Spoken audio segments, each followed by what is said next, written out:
The whole concept of learning for capability comes out of the Royal Society of Arts in the UK, and particularly the work of Professor John Stevenson, who was one of the writers of the model. And basically, the capability model, or the idea behind it, is simply that all of us know now, and we have known for a number of years, that academic knowledge is not enough in the commercial, professional work environment. What is needed is the capacity and the ability to make things happen. And this requires, if you like, a broader concept of education than just pure academic achievement. Capable people have an added confidence based on their learning experience that they can do a number of things. And those things, if I can recall them, to take effective action, to explain what they are about. In other words, not just know how to do something, but know why they are doing it. Live and work with other people. Continue to learn from experience. So whatever the circumstances. So what the model tries to encourage in the learner is the ability to go into the workplace with additional non-academic skills that benefit the institution or the organization, and also have downstream benefits for the student. And one of the most important things that the capable model is encouraging is that in traditional craft and art and creative work, students are taught to be familiar with familiar problems. In other words, you are faced with a problem, that problem you learn to overcome, and you get on, and you learn to overcome a number of problems.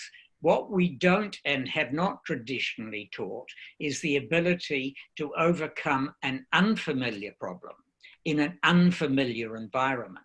So students get very comfortable working with the equipment they know. They get very comfortable fixing the faults that happen all the time. And so we consider them to be quite experienced. Where they lack is that ability that if they're faced with an unfamiliar problem in an unfamiliar context, they often crumble.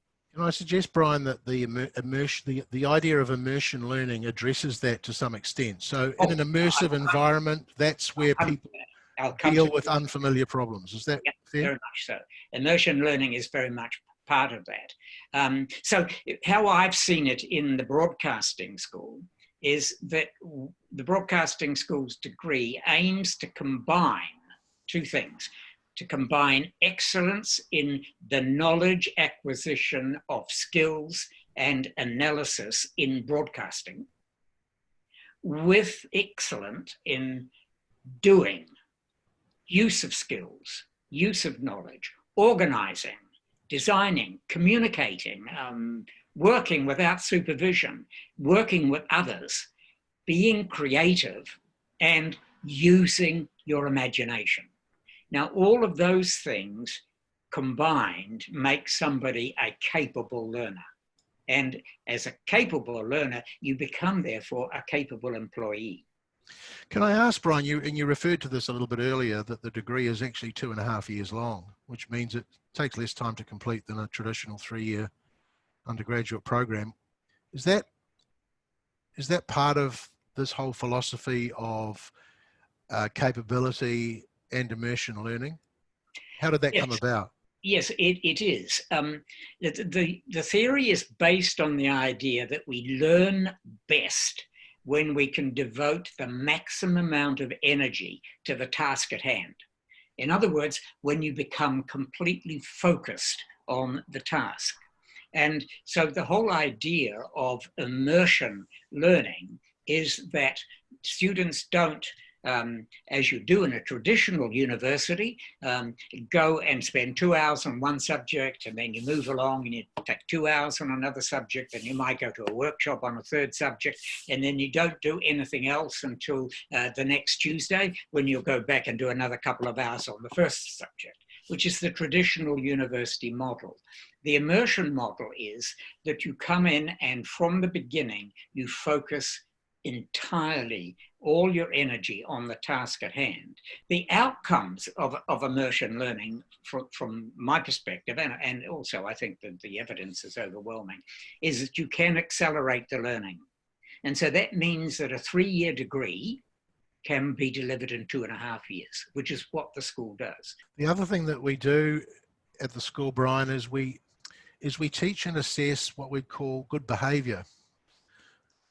We've called that professional practice, and that's not something that universities traditionally engage with. That's right. How does that fit into this whole philosophy?